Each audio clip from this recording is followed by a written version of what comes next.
You're farming peacefully, gathering gold and resources for your guild all by yourself. And next thing you know, 28 stab wounds. Ah, does that make you mad, baby? what's up guys, Mr. Most Mad here, and I'm playing Crowfall. I want to talk to you today about my Cutthroat Assassin. There's a few different ways that you can do it, but I want to talk to you about the way that I do it, and just kind of give you a little bit of insight into the madness that goes on up here. Stay tuned. You don't want to miss this.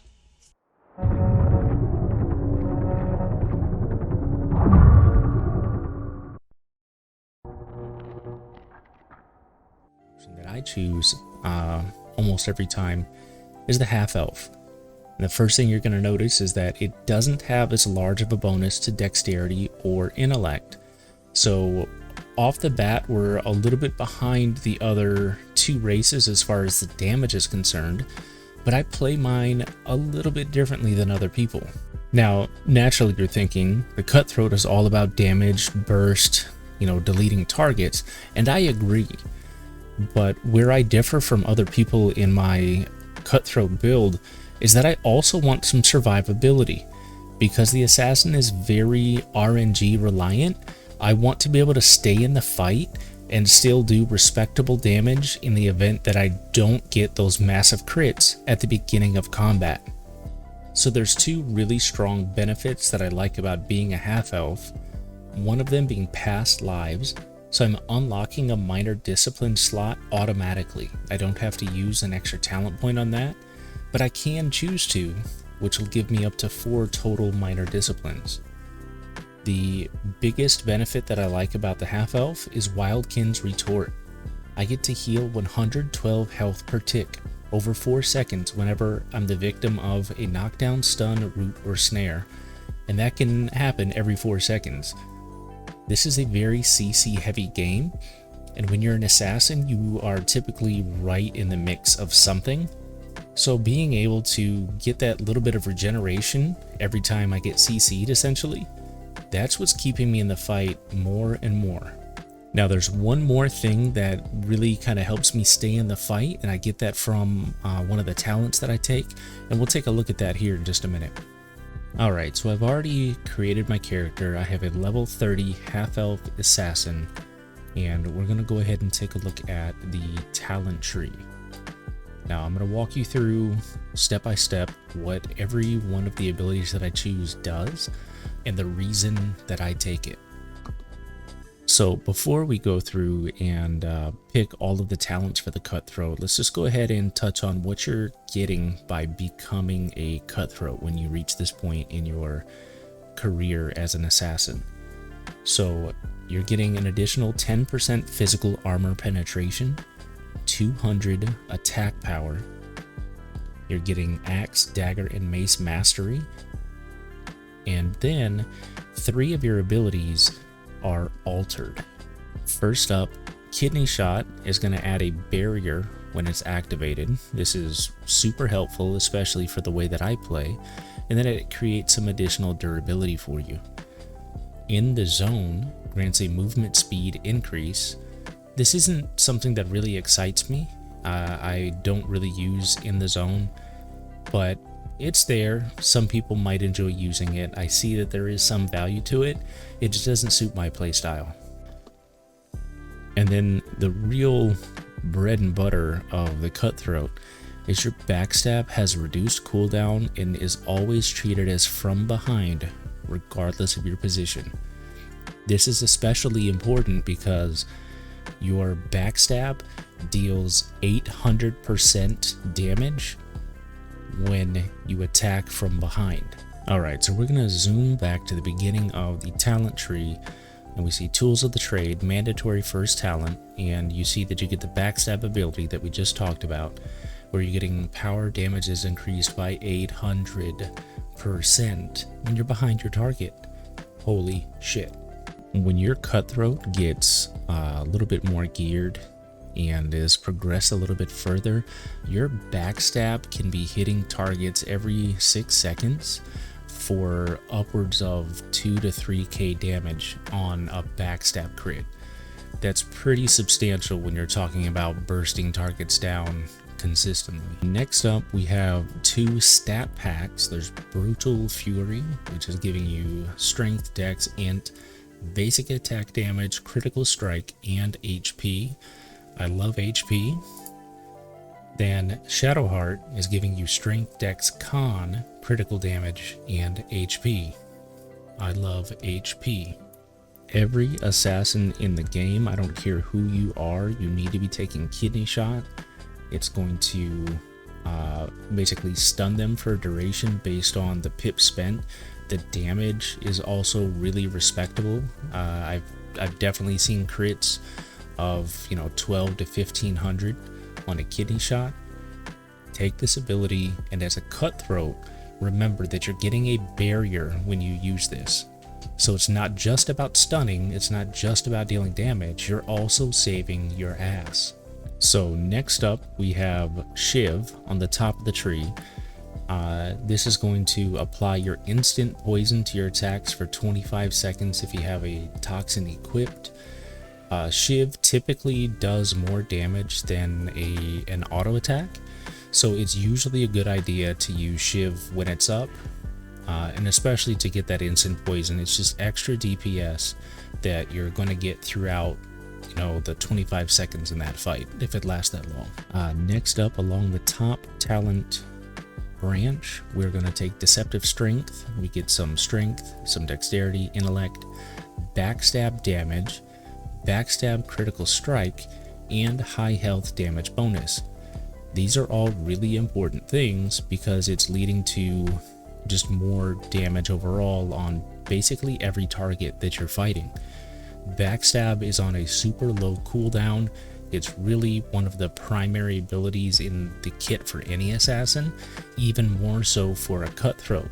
So when you're doing more damage with it, you're critting with it more often, and you're getting more damage earlier in fights, it's really going to lead to you winning fights against beefier targets and shredding the skimpy ones even faster. Now, this is where I go off the rails a bit, and I think a lot of other assassins are going to disagree with me. But that's okay, because I kick their ass day in and day out. I take Garrote. It's going to be another pip spend, which competes against your Decimate, and it's basically a decision point. Sometimes Decimate is the right thing to do, but sometimes Garrote is the best thing to do. I especially like to take Garrote against Templars. I especially like to take it against Arbiters. I especially like to use it even against Champions and Myrmidons to some extent, because it's giving me some additional damage over time while they're using their damage mitigation abilities. The initial attack from Garrote itself does respectable damage based on the number of pips that you use. I've definitely seen this crit for upwards of 15 to 1800 damage, so it's a really strong ability in some cases. But the argument here is that, well, why don't you just Decimate, because it's a flat instant damage versus a damage over time? Well, honestly, I don't always need to do a flat damage up front, especially if the enemy is parrying or they have some damage mitigation up. Getting some damage over time on them is going to tick over after their mitigation ends and keep doing damage, and by then I'll have enough pips for a Decimate again already, so I'm really getting a higher damage output overall by the time that happens. Next up, we're taking Quietude along the bottom talent tree, getting strength, more dex, more con, anti-critical strike, personal damage modifier, and that juicy HP that I absolutely love. Now remember, I said that my Cutthroat Assassin is a little bit closer to a bruiser with burst damage than just a true get in and get out style, and because of that, I really like to take Schadenfreude. It heals you for 450 whenever you apply a stun to an enemy, And there's 2 different stuns that I take on this build. The first obviously being Kidney Shot, which is going to apply a barrier, and it's going to heal me when I take Schadenfreude. So that's just doubling down on its effectiveness and making sure that I have everything that I need to survive a fight. Alright, so the next 2 are pretty much no-brainers. You have to take Cloaked in Shadow to get to your promotion. We have to take Cutthroat because we're playing a Cutthroat. That's what this is all about. Next up, we're going to talk about Bloodthirsty. This is a passive. It's going to cause you to gain a stacking 3% damage bonus buff for 15 seconds when you attack an enemy from behind, stacking up to 5 times. So you can get an additional 15% damage bonus to everything that you do just by attacking enemies from behind. Guess what Backstab does? Because you're a Cutthroat, it counts as from behind 100% of the time. So every time you're backstabbing, you're stacking up one of these charges of Bloodthirsty to increase your overall damage. That is a massive boost when you get it fully stacked. This ability is also the reason that the Cutthroat doesn't require a lot of strength. They're going to get a lot of their damage bonus from this 15% right here, and then a lot of it is going to come from their gear. So it's really easy for an assassin to get damage bonus capped without having to put any additional points in strength. It is absolutely impossible to talk about playing a Cutthroat without having the Decimate ability. This is what your huge burst damage is all about right here. You stack this thing up to 5 pips and you absolutely shred through anybody, and I mean anybody. A Cutthroat Assassin who is like really well geared and statted out properly, they can easily hit a Decimate 5 pips for like between 5 to 8k, and that is enough in some cases to 2-shot an enemy. When you roll up on them and backstab and get a crit for 2+, and then Decimate for 5.5 to 6k, a lot of softer targets are just gonna go night-night.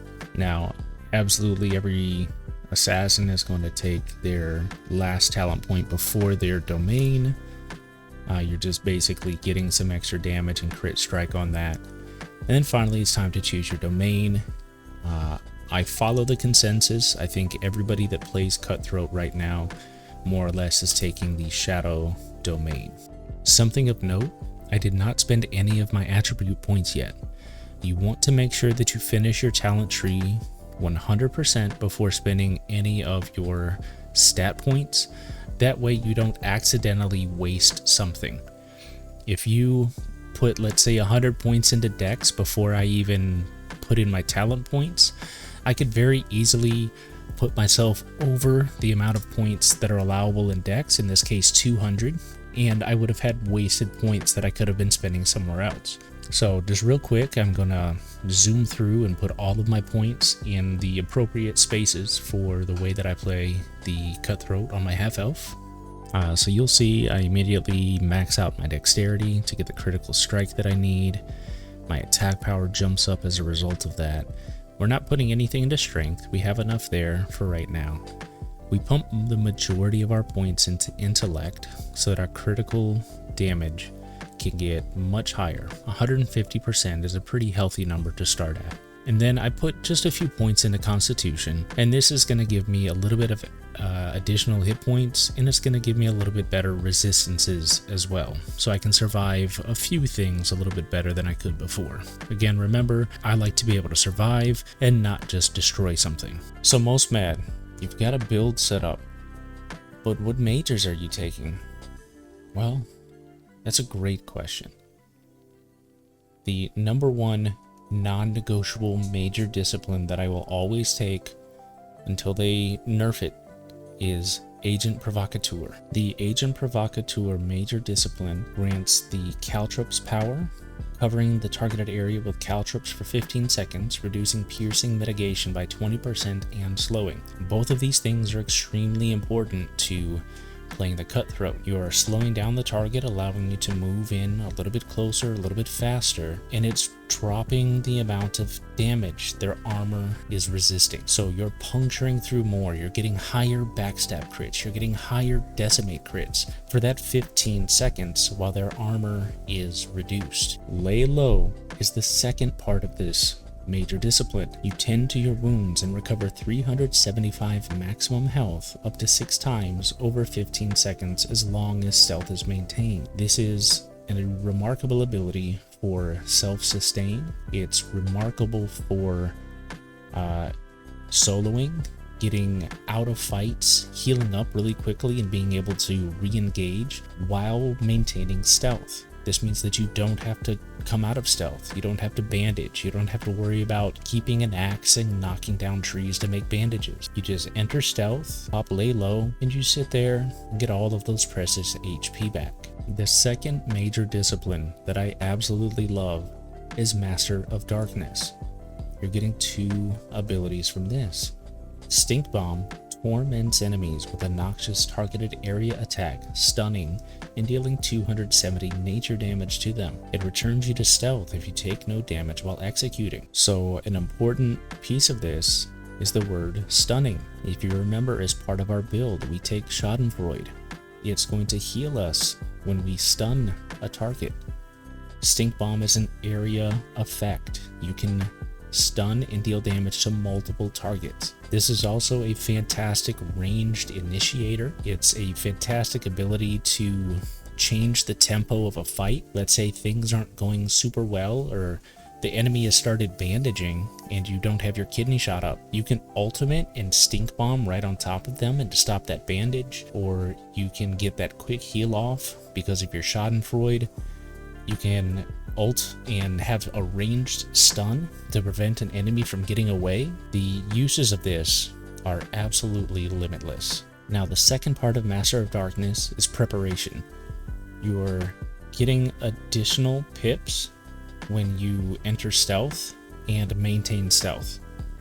So what this is doing is typically to get pips, you have to attack something or backstab, and that will start triggering your pip generation. With this major discipline, you can just enter stealth and hang out, and you will over time generate up to maximum pips. We're going to move on to our minor disciplines, and remember, because we picked a half elf, we get 3 minor disciplines without even having to spend the talent point to unlock anything extra. So moving on to our minor disciplines, the number 1 most non-negotiable minor discipline is Weapon Finesse.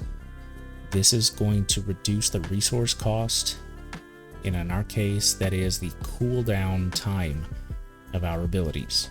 Weapon Finesse is fantastic to make sure that we can backstab and decimate very, very often. You absolutely want to take this. Now remember, because we chose to be a half elf in this build, we get 3 minor discipline slots just off the bat. We didn't have to spend an additional talent point to get that. So that being said, we're going to move right into Shadows Linger. This is a remarkable minor discipline to give you 25 critical damage right after you leave stealth. This is super important because when you leave stealth, you're typically opening up with a backstab, which has additional critical damage on its own, additional critical strike on its own, and then right after that, you're probably going to decimate, which means that you're getting additional damage on your decimate right when you leave stealth too. Wanting to blow people up is what Cutthroats do. Shadows Linger makes you blow people up. Please get this minor discipline. Now, because my Cutthroat style ends up leaving me in combat a little bit longer than some other Cutthroat players, I especially enjoy Careless Whispers. Your basic attacks are creating this stacking buff, and once you reach 5 of this buff within 12 seconds, you increase your critical strike and your critical damage. Yet again, what is the Cutthroat about? Critical strikes, critical damage, huge numbers. I like this minor discipline, and I'm going to take this probably 8 out of 10 times. So now that we have a build, we have our major and minor disciplines, all of our stat points are allocated, what do we want to look for in our gear? Well, The first thing that you want to take a look at is your main hand weapon damage. This is by and far the most important piece of equipment you're going to put on. Your main hand weapon damage impacts your auto attacks, and it impacts the scaling of all of your abilities. The bigger this number is, the bigger all of your numbers are going to be. Now, when you're looking for an offhand weapon, your second weapon, you're going to be looking for what we call a stat stick. The weapon damage on this isn't important, but what you want to see are numbers like attack power, critical damage, armor penetration, piercing. These are the 3 statistics that you want to get on an offhand weapon to boost your overall damage. Now, which one specifically you want to aim for is really going to depend on where the rest of your stats lie. Do you already have 35 to 40% critical strike? If so, critical damage is a really good target to move up further. If you're already above 160 to 170 critical damage, maybe you just need more attack power. That way the base hits higher, therefore critting higher. This is really just situational based on the equipment that you've been able to obtain. One thing you absolutely want to do though is try to make sure that you're getting daggers for both weapons. That's important because all of the other abilities in your kit are talking about piercing damage, your caltrips, piercing mitigation. You want to be hitting better piercing damage when you can, and that starts with having a piercing damage weapon. Now again, when we're talking about itemization, you want to take a look at your chest piece especially closely. There are a few different stats that you can get on a chest piece that are going to be attractive to you. One of them is going to be critical damage percentage, and the other is going to be piercing damage percentage. Now, an argument can be made for either one, and again, truly, it's just situational. If you can get critical damage and it's going to help get you closer to that cap or that sweet spot number that you need to be at, then go ahead and prioritize that. If you're already in a really good place with your critical damage, go ahead and get that piercing damage, keeping in mind that piercing damage is then modified by critical damage. So either of those options can be good for you, just depends on which one is available. So here what we have is basically a moderately geared Cutthroat Assassin. We have a 79 damage main hand weapon that's giving us a little bit extra attack power and a little bit extra critical strike. And then our offhand is our stat stick, again giving a little bit of critical strike, but doing more bonus damage against low health enemies. This is kind of interesting for us because that's effectively amplifying our ability to execute. I like this dagger, so I'm going to go ahead and keep this instead of re-rolling. For our chest piece, I stopped the re-roll at just getting some extra critical damage, so it puts us up over 154%. That's pretty strong, I think. Well, we've gone through the talent tree, we've gone through our majors and minors, we've talked a little bit about the itemization, so let's address the elephant in the room, which is all of those talents that I didn't take that everybody else does. So if you look at the middle talent tree, a lot of people are going to take the additional minor discipline slot. Most people are playing Fae. There's a growing number of people playing Nathari, but I'm at half elf, so I don't need to take an additional minor discipline slot. It's not really doing anything for me since I already have 3, and unlocking a 4th isn't that fantastic. So our other options would be sneak attack, which is, let's be honest, a little underwhelming, or taking recon, which is even more underwhelming. There's really not a lot in the kit for a cutthroat that relies on recon, so none of those are fantastic options for me. Let's just assume for shits and giggles that we're going to take one, and we'll take the minor discipline slot just for illustrative purposes, because let's be honest, most people like disengage. Now don't get me wrong, disengage is a phenomenal ability. When used in the hands of a skilled assassin, you can make some really incredible plays to escape or to engage or just hop up on things that you normally shouldn't be able to get on top of. It's really cool, it's really fun, but again, it doesn't suit my playstyle. Now, Obviously, because I'm not getting disengaged, I can't get dirty tricks. Now I'll be honest, I wouldn't mind taking dirty tricks if it were somewhere else in the talent tree, because having a blind and a little bit of extra damage on an instant cast like that could be pretty fun, but again, I'm playing a little bit more of a brawler style assassin, someone who's a little bit thick but can still deal out some really strong burst damage often. Now, one ability that I think is worth mentioning that could be a serious alternative to taking Deceptive Strength across the top is Yaga's Gift. Instead of dying, essentially, you get reduced to 1500 health and then have 90% reduced damage for 4 seconds, and that can trigger once every 5 minutes. Now, this is a really strong ability once every 5 minutes. That's a little bit too long of a cooldown for me. I think if they brought this down to like maybe 3 minutes, I would make a more serious consideration of taking this. But for now, I'm going to stick to my Deceptive Strength, getting all of that extra dex and that backstab damage. So here's a quick sample of what it looks like when my Cutthroat rolls up on somebody. I find an unsuspecting target. I'm going to size him up a little bit. Then I'm going to drop a stink bomb, 700 damage, a backstab, and then a 4.6k crit. That guy got absolutely deleted. So I get jumped by a Confessor and a Brigand at the same time. So I ult out and I pop my lay low. So right here I'm going to start healing.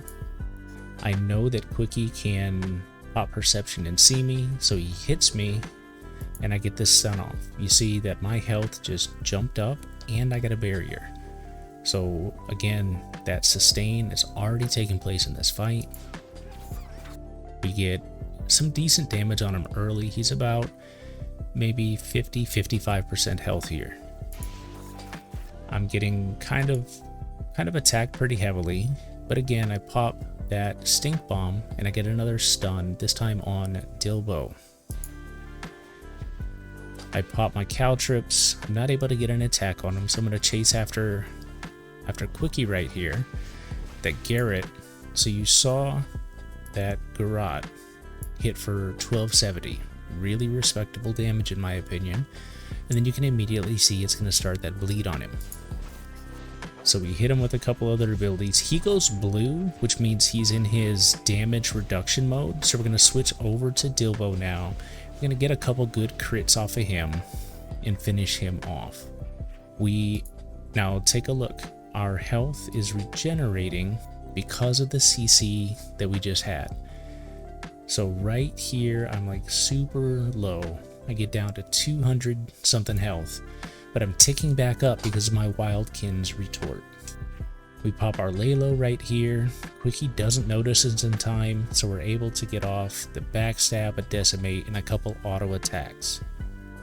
For me, this is a perfect example of why this build just flat out works. 120 health, and I was able to 1v2 some opponents. Alright guys, I hope you enjoyed my Cutthroat Assassin guide. Again, there are multiple different ways that you can play the Cutthroat Assassin. There is no right way, there is no wrong way. This is just the way that's worked for me for about 500 hours of gameplay. Now, you find something different? Let me know in the comments below. And until then, check out my Twitch channel at twitch.tv/MrMostMad, and I'll see you crows on the battlefield.